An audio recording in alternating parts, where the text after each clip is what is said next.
Warm welcome to all of you to today's Change Does Matter webinar.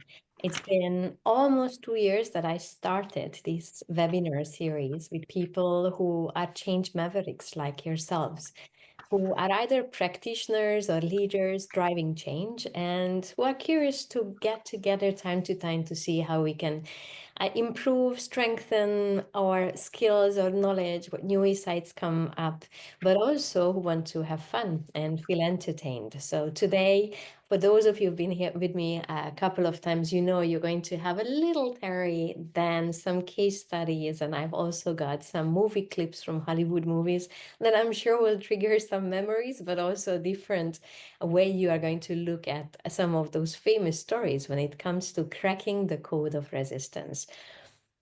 For those of you who haven't had the chance to meet me yet, my name is Margit Takacs. I'm a change management consultant. I have a book out there in the world called Change Matters, Taming and the stories about taming the corporate jungle and leading transformation. And I work also as a trainer and coach with over 20 years dedicated to the field of change, the emotional side of resistance. I have met many like-minded people who are committed to making change more human-centric, whatever their roles are. And holding these webinars like the one we have right now today is a privilege for me because I know that all of you are joining are like-minded people who want to get into the practicalities of taming the chaos of change. With that, I'm going to warm you up. And in today's session, we're going to use the chat function quite regularly. So I have a question to you. If you could please write into the chat about what you think is the percentage of change initiatives failing. What's the percentages of change initiatives failing based on your experience or your gut feel? Just put in a couple of numbers. I see 70 coming up right away. So around 70%, 80%, more or less 70, 80. Now, when it comes to changes failing, I often get the questions from people I work with. What does it mean that a change fails? So I'm going to give a little caveat to it. Let's consider change initiatives failing if they don't reach the original objectives that were set out when we embarked on the journey, if the objectives are not delivered on time, if we don't stay on budget, we spend way more than we planned for whatever reasons, or simply people go back to old ways of working. They got the message, they got the access to the new systems, the new ways of working, but they just continue the way they used to without having an exhaustive list. Do your numbers change or do they stay the same?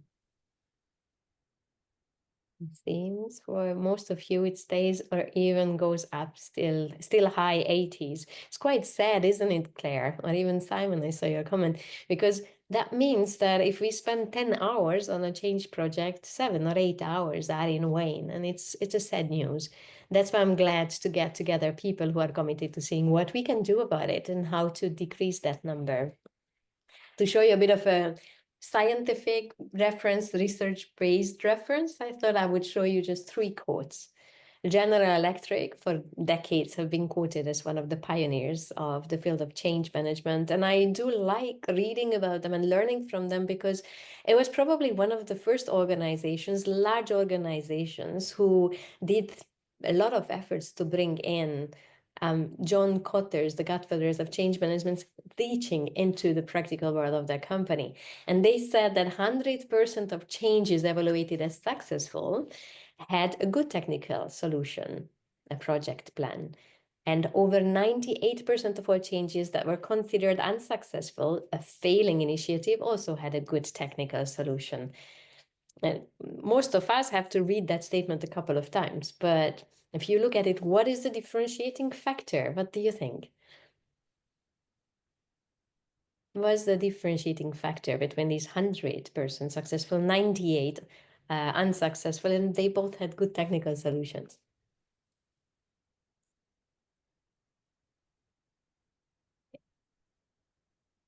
definition of success, exactly what do we consider success, and also the people, as Claire said. If we take care of the people side, we will succeed much better. And John Kotter, as I mentioned, he's considered the godfather from decades ago of the function of the discipline that we are here to keep growing with and learning from. And in his researches, year on year, not just in 2008, but ever since, it's always resulting in a number of approximately 70%. So all of you have mentioned in the chat that your answers, you're very, very much right. And last but not least, a different nature research. One was from the corporate world, was from a change management expert, and then McKinsey, a large organization, that said that only about a third of initiatives have been successful based on their researches.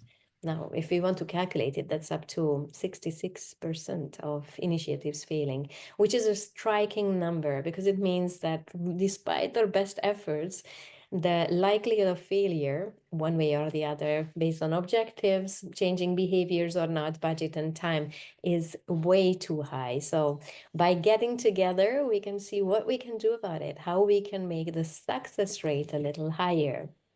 You are in the right place today in this webinar if you're looking for actionable strategies. I do like getting practical. One of my favorite coaching questions is, that sounds good. What are we going to do about it? And I hope that you're going to walk away with some actionable strategies.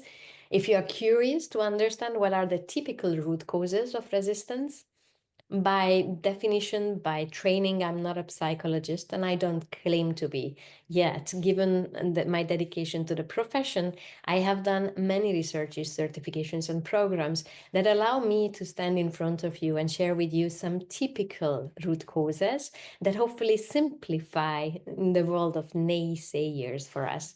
And very importantly, if you want to turn skeptic people into collaborators and have fun today, as I mentioned, I've got some interesting activities for us to explore in these 45 minutes we have today. The outlook, we're going to look at practical solutions to turn resistance into collaboration. We're going to talk about real life situations and some movie clips to help us travel in time and also in context. And I'd like to make sure that we have an interactive discussion so that you can learn from the other people who are present here today. The emotional journey we go through, for most of you, this will sound very familiar. One form or the other, I'm sure you have come across this model before. The emotional cycle of change, or often quoted as grief cycle by the American Swiss psychologist Elizabeth Kubler-Ross, says that regardless of a change being big or small, we all go through phases of acceptance. And without going too deep into the context itself, it's worth remembering that when we have a change initiative, we normally have a project plan. Either you use PMI, Prince2, DMAC, DPICT, you know what milestones you need to achieve in the course of time to get to where you want to be. But fortunately or unfortunately, people don't go through a linear approach. We have our own ups and downs. And when it comes to motivation, energy, and our ability to be productive and produce the things we need to, there is a bit of a upheaval over there. And leveraging the model from Kubler-Ross, a simplified way to explain the phases of emotions we go through, is by looking at how initially we will be in denial. Whatever change we want to implement, people will say, no, this is not going to happen. Or I heard that before, don't worry. It's just a deja vu. Everything will stay the same. But then if we really continue communicating the change, the intention we want to put out there, people will naturally get into the phase of resistance. Resistance is human, and again, I said natural, even emotions of anger, because letting go of the old is not always that easy. And that's the phase that we would like to crack one way or the other a little better. It is natural, it is not avoidable because that makes us human, but it's possible to bring others on board. Phase three, normally we say, is the phase of bargaining or danger zone. Bargaining, when your people start to negotiate with you, even if certain things cannot change. And danger zone, I like that expression as well, because when people are really down in this dip, when their productivity, their motivation, their energy, engagement is very low, that's when often they either resign, literally, they leave the organization, or they quietly resign or quit, which means their body might be there, but they are not committed to what you want to do. And that's the phase we want to get them out the fastest possible. Phase four is when they start playing with things. That's when we invite them for trainings. And phase five is acceptance. This is just a little recap of the emotional journey we all go through to make sure we can place the topic of today, cracking the code of resistance, in the context of what we, each and every of us, experience. So now my question to you, and I'd like to invite you to write in the chat again, is to tell us, what do you think make all of us resist change? What holds us back from embracing often the inevitable?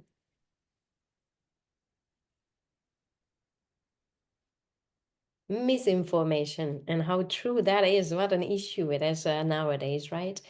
Lack of information, the uncertainty around what is going to happen. I like the concept of scarf. I'm really happy to hear that, Nora, and I'm going to refer to it later to make sure that others also know what that abbreviation stands for. Thank you so much for sharing that. Some people resist because they're too comfortable, or they fear of the unknown. They don't know what is going to come next, how we are going to operate next. And also, very importantly, they don't really know how to navigate in the new context. Just think about your organization and your organization's leaders making a choice of reshuffling people to different teams or using a different software process, follow a different process. People feel so uncertain, as mentioned before, that they resist, because we all are wired for some kind of stability in our life. Closed mindset is definitely a showstopper, we could say. And in November, when we had our previous Change Does Matter webinar, we did talk about growth and fixed mindset and what it means in the world of change. If you're interested in this topic, I invite you to have a look at the replay and see if you can get some practical ideas from that session that you can bring back to work as well. There are, again, lots of researches out there that examine the root causes of human resistance. And with my experience, with my research and insights, I felt we could say that often people resist change because they don't understand what is going to happen, and they don't really see why they should be part of that initiative. Miscommunication and misinformation was mentioned by some of you, and that's really true. When people are bombarded with communication that is just confusing them and really deprive them from the clarity about what's coming, that will lead them to resist and resist longer in time. There was a comment made about the fear of the unknown, or also the loss of control. We don't know what's happening, but also we are no longer in control of how we're going to operate. That makes all of us resist more likely. Like it or not, when changes are perceived as threats to our job security, for our ability to continue doing what we like or love doing, that will make us also resist. And if we have, or when we have, past experiences that were not very favorable and positive about changes, we will bring that emotional luggage with us, and that will make us resist. This is not an exhaustive list, but you see, there are many, and there are Harvard Business Review articles from Elizabeth Ross Cantor, Rossman Cantor, who were looking at the 10 universal reasons to resist change. Without going that extensive, I felt it's worth looking at resistant types from a simplified point of view. And for that reason, I'd like to talk with you today about 3 types of resistance. One is emotional, where our heart takes over, and for sometimes subjective reasons, we say no to the people who want to drive a change.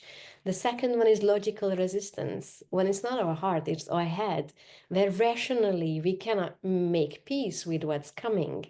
We will come up with arguments, data, facts, logic to tell people why we don't like what they want to change around us. And the third one maybe is a little bit less tangible in the sense of it being contextual, but either in a country, in a team, in an organization, and there are certain political dynamics that are about unwritten rules that will cause that resistance. Now, theory is theory, so I'll spice up a session with some movie clips, of course, but let's have a look at what we can do about situations where we perceive any of these types of resistance. A food for thought in terms of scientific backing, because it's not just my idea to look at these three major types of resistance, is that resistance is natural and it's our brain's natural diversion to uncertainty. In the world of psychology, it's called amygdala hijack. And those of you who are really interested in the topic of EQ or emotional intelligence, certainly have come across Daniel Goleman, the godfather of the topic, who said it is natural to resist because we want, in our brain, we want to be as far away of uncertainty, danger, and threat as possible. We are wired that way. And another one that Nora mentioned is the SCARF model. I'm not a SCARF trainer, and this is not a SCARF training today, but David Rock came up with a model that really invites us to think about the psychological needs we have in light of the changing environment that we are working in. SCARF is an abbreviation, and it refers to the S stands for status. So whether in an environment we feel valued, how in the changing world of organizations, whether we are seen as valuable members and contributors to success, how we are being perceived. C stands for certainty. It's okay that one thing of an organization is changing, but what about the others? A is autonomy, which refers to our ability to autonomously do what we are best at, we can contribute with. The R is relatedness, which I think a clear explanation of that is belonging. When we have really good connections with others, we have trust and support in the organization, regardless of how many changes are happening around us.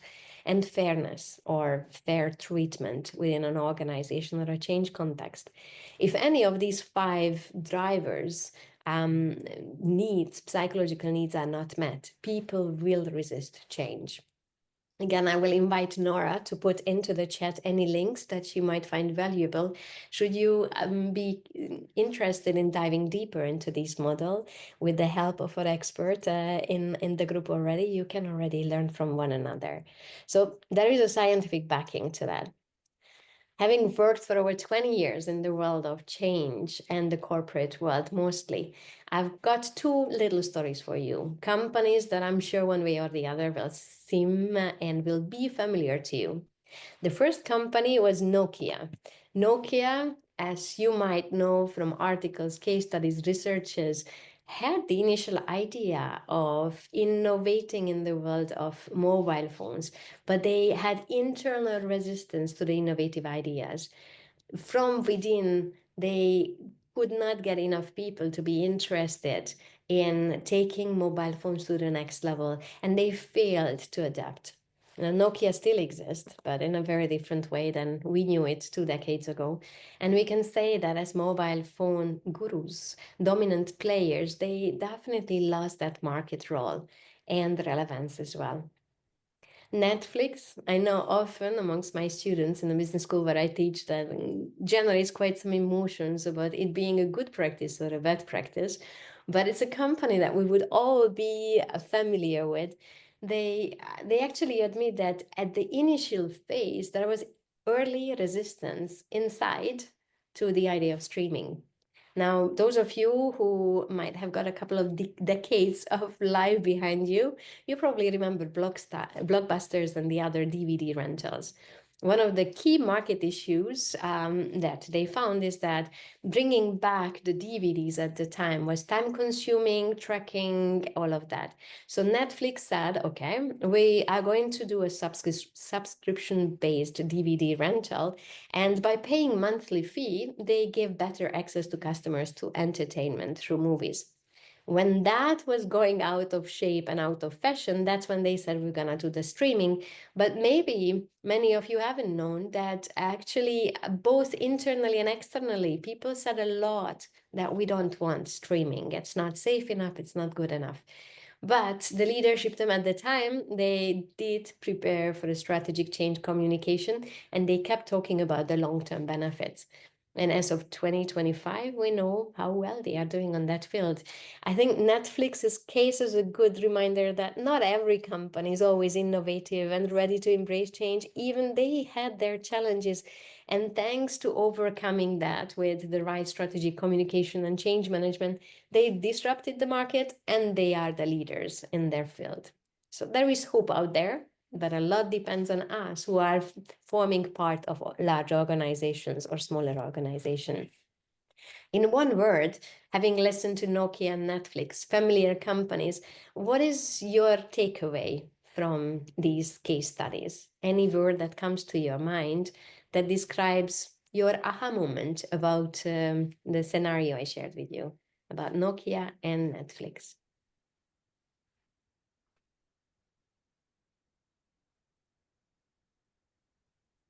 Adaptability, absolutely. If you are interested in quotients, there is intelligence quotient, emotional quotient, a cultural quotient, there is even adaptability quotient. One of my peers, Rory, is driving discussions around just that, how we can improve our ability to adapt. Clairvoyance about the future, daring to see ahead, absolutely. And the power of the right communication, change communication. Thank you so much for sharing that. Now, I promised to use some videos, and I would like to show you 2 to 3 minute video segments from 3 Hollywood movies that I personally like, and I felt could demonstrate the types of resistance I mentioned before. The first movie that I'd like to share with you is Devil Wears Prada.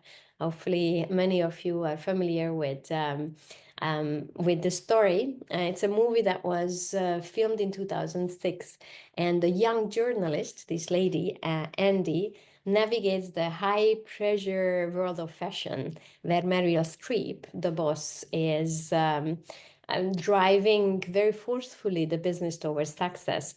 And Andy, this young journalist, will find it rather challenging to align her personal values with the job's expectations.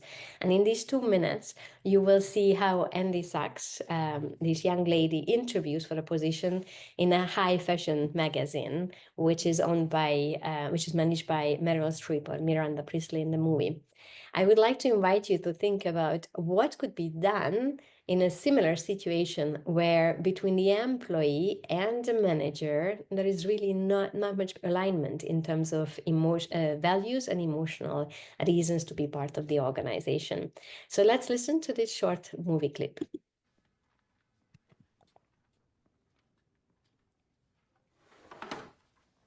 Who are you? My name is Andy Sachs. I recently graduated from Northwestern University. And what are you doing here? Well, I think I could do a good job as your assistant. And,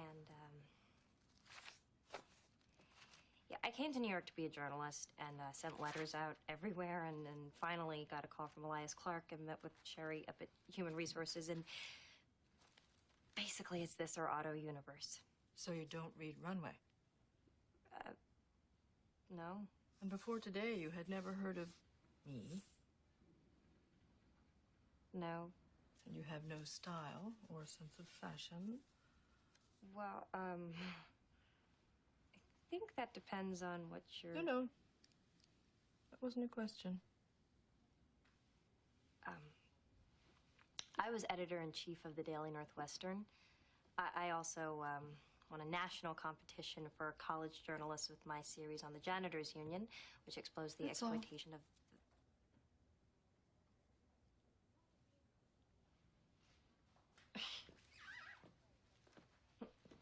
Yeah, okay. You're right. I don't fit in here. I am not skinny or glamorous, and I don't know that much about fashion, but I'm smart. I learn fast, and I will work All right, very I've got the hard. exclusive on the Cavalli for Gwyneth. But the problem is, with that huge feathered headdress that she's wearing, she looks like she's working the main stage at the Golden Nugget. Thank you for your time. Who is that sad little person? Are we doing a before and after piece I don't know about? So this is an example I picked from a movie around emotional resistance. If you look at Andy, the young woman, she wanted to apply to be part of a very prestigious fashion magazine, but emotionally she was resisting it. She was there, but it was not credible. She wanted to be part of it because she had to. From what you see, and if we draw parallels between Meryl Streep in the movie The Boss and leaders, what do you think change leaders can do to address when there is a misalignment in terms of values? One, the leader is valuing in the movie the high stake fashion results, while the other one wants to be a journalist spreading the word for a better future. And what do you think in general leaders can do to help employees and leaders really find a match between what drives us? Any ideas? Please write into the chat. What do you think could be done?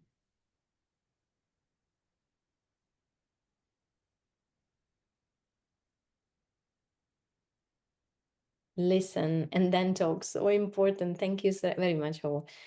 To be able to really demonstrate empathy, understanding that we have different values.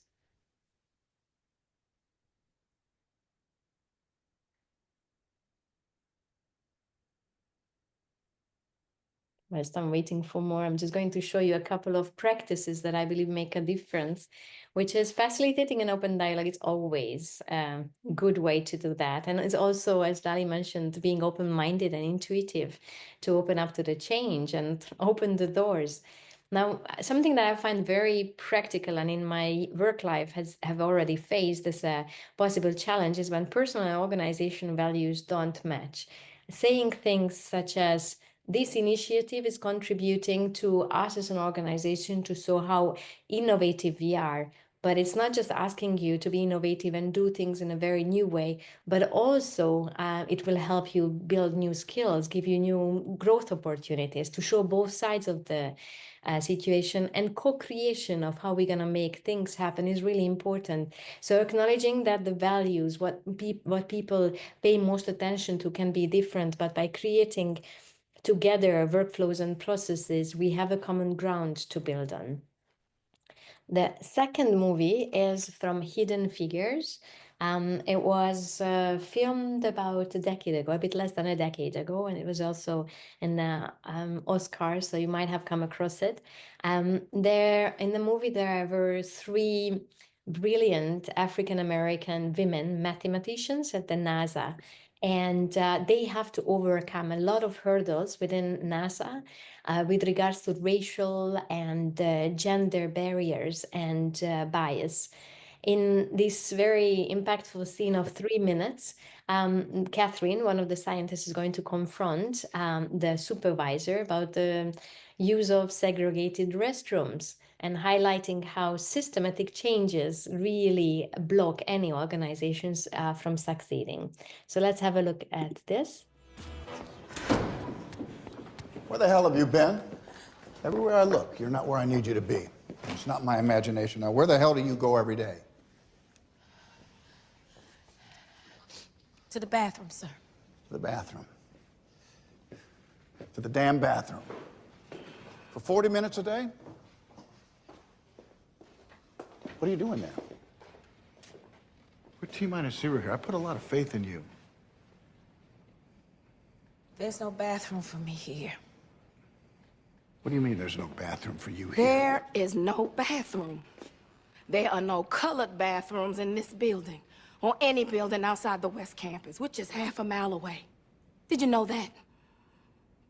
I have to walk to Timbuktu just to relieve myself.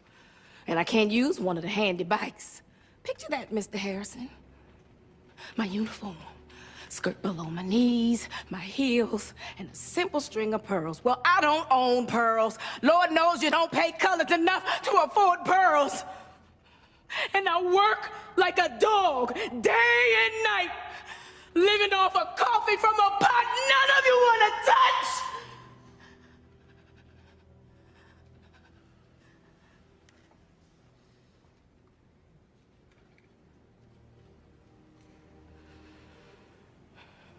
So, excuse me if I have to go to the restroom a few times a day.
There you have it.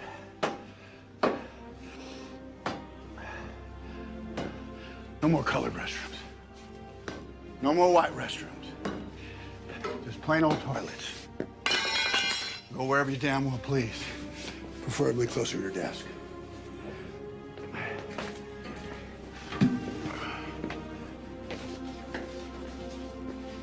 Here at NASA, we all pee the same color.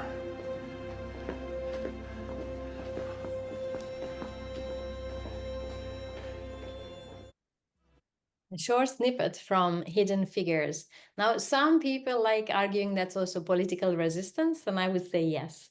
But it's also a great example of logical resistance, because in this movie, there were organizational barriers. Specifically, the infrastructure of the organization of NASA were set up in a way that were not giving the same chance for everyone to perform their duties, their passion.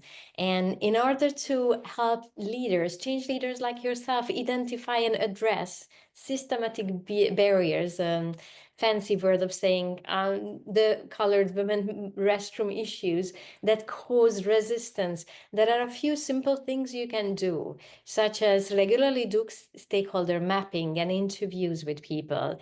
RACI is a terminology we use in project management, and it stands for who is responsible, who is accountable, who is consulted, and who is informed about an initiative. Just a simple graph, a matrix around the level of responsibilities can help you also identify where there are bottlenecks, where there are inefficiencies, and make sure that you don't just have a stakeholder map, but regularly you have in discussions with your stakeholders to get their feedback and manage the topics that come up, just like you would do in project management for a risk log. So when it comes to logical resistance, we often have to use logical arguments to help people accept what's coming. Of course, as mentioned in the movie, I think there is a nice mixture of actually various types, but I wanted to highlight with the short movie clip this side of it.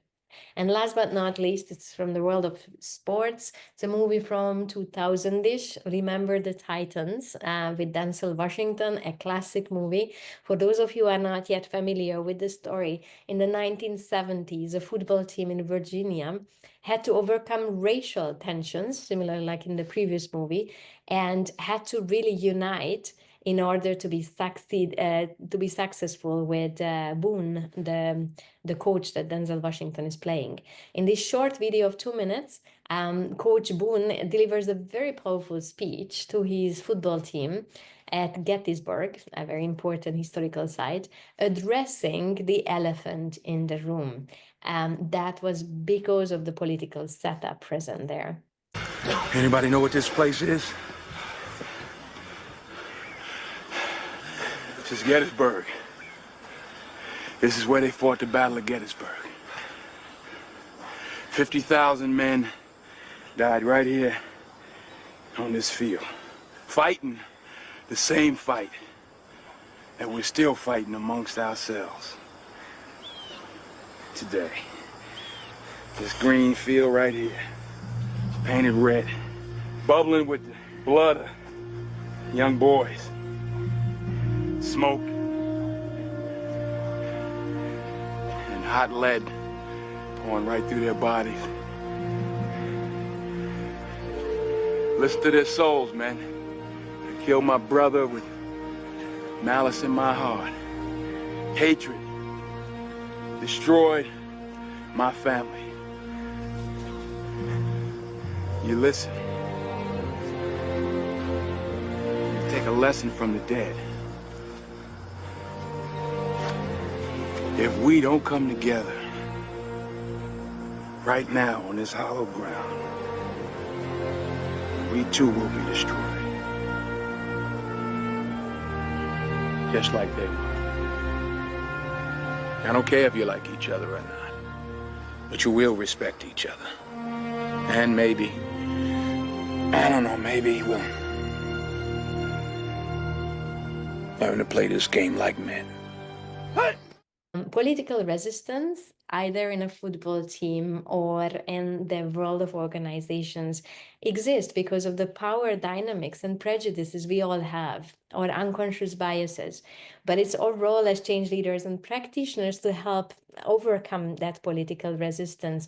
And very often I hear from change practitioners and change managers that it's hard to be politicians within an organization, but we cannot be effective stakeholder managers unless, just like Denzel Washington, and just like Catherine in the second movie, or Andy in the first movie, talk about what makes us resist a certain change.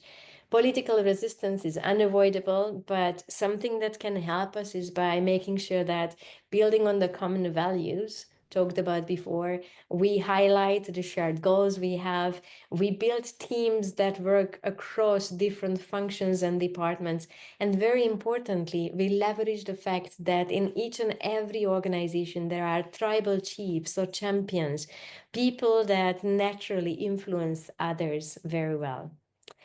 When it comes to resistance, the second phase explained before, it's natural to crack the code of resistance by looking at these three types of resistance that we might be observing. We can simplify the world and how to help people through this phase, so that by having a yes and mentality, they can explore the new ways of working in our organization, as Claire mentioned before. To help you walk away with something practical, I wanted to share with you 5 steps that I believe are simple and doable, and that hopefully can function as a good reference point for you whenever you're facing the naysayers. The first one is identify it. What are they resisting? By looking at the things they say in one-on-ones or in surveys that you might be carrying out in your teams, you will be able to do a pulse check. You can diagnose the type of resistance.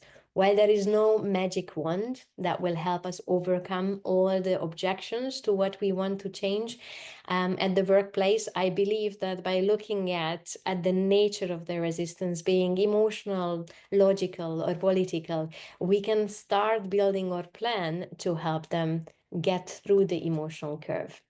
The second one, also mentioned in the chat before by some of you, is the importance of empathy and trust.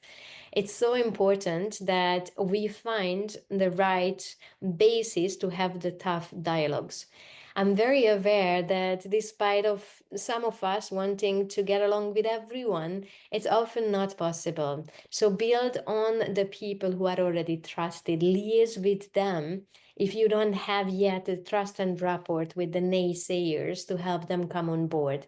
Regardless of them resisting for emotional, logical, or political reasons, we need to have that chemistry or connection. Otherwise, we cannot tackle that.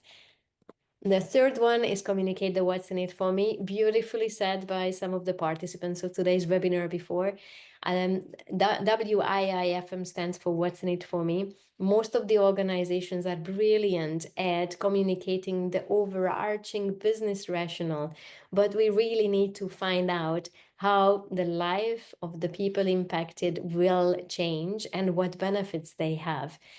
One point I wanted to highlight here, be candid and don't oversell. I have worked on transformational initiatives where from a high-priced European country, offshoring and outsourcing of financial transactional activities were happening all the way to India. You cannot put a positive spin around people losing their jobs. Don't oversell. If they get along with the change with you, don't oversell it, because that will backfire very soon, and I've seen that firsthand. The fourth one is engage the stakeholders. Now, engaging means not just having that one-on-ones, but also get them together in group settings and make sure that you invite not just the innovators and early adapters, but also the late adapters and resistors, and focus on them if they are tribal chiefs, if they influence others. If they don't pull any strings, then don't focus on them at first, and give them ownership for a part of the change initiative you do, because by making them part of the journey, they will more likely make the efforts to tell us what holds them back and how we can mitigate those objections for them and for others as well. Last but not least, celebrate the wins. Now, that's hard when we have a lot of people who are resisting our efforts with all their forces, but we need to acknowledge progress. And even if we have just a small progress, a small advancement, we need to acknowledge it in order to sustain the momentum, because many people will take a while to get through that emotional curve we talked about. Very briefly, Nora mentioned in the chat the SCARF model, and I want to just refer back to it, because if you look at the model that we briefly mentioned, when it comes to the 5 psychological needs we humans have, certainty and fairness, we can start working on that if we communicate the what's in it for me very well. When it comes to autonomy and relatedness, the belongingness, the connection, we can give that to them by giving them ownership for some stuff, but also to work as a team. And celebrating wins is a chance for us to fulfill some of the psychological needs we humans have to maintain status the way we are being foreseen. Step 1 and 2, I believe it's like a diagnosis. And step 3, 4, 5 just helps us make it very tangibly, pragmatically possible to change. Now, this is what I planned for today. Thank you so much for being very engaged over the chat function, for sharing your insight, your experiences, and your recommendations. As little closing note to today's session, which was focusing on giving you the chance to look at practical solutions to cracking the code of resistance through the real world case with Nokia and Netflix, as well as the 3 movie scenarios. I hope you can walk away with some ideas, strategies that you can bring back to your workplace. If this is a topic that's interesting to you and you would love to go deeper into it, I welcome you to explore the Change Confident Academy, my 8-week-long online course that I'm running across industries that is focusing on the most pivotal areas of change management. If you have been facing a lot of resistance, inertia, just too many roadblocks, you need a new approach, a new set of toolkit, then I invite you to check out the introductory video and see if it is for you. And we would welcome you warmly to the next cohort. As a little thank you for today, I would like to invite you to download workbook that I would like to give to those people who've joined me today. It's around engaging our stakeholders. Step 1 is to crack the code of resistance, but with tools such as stakeholder analysis and influencing strategy tools described in the short workbook I put together, you can actually see how you can build action plan to address the major resistance and the objections that you might face at the workplace. In the follow-up email, you will see also the hyperlink. So if you can't just open up the QR code, not an issue. After our call, you can do that. And with that, I would like to finish with Maya Angelou's famous quote.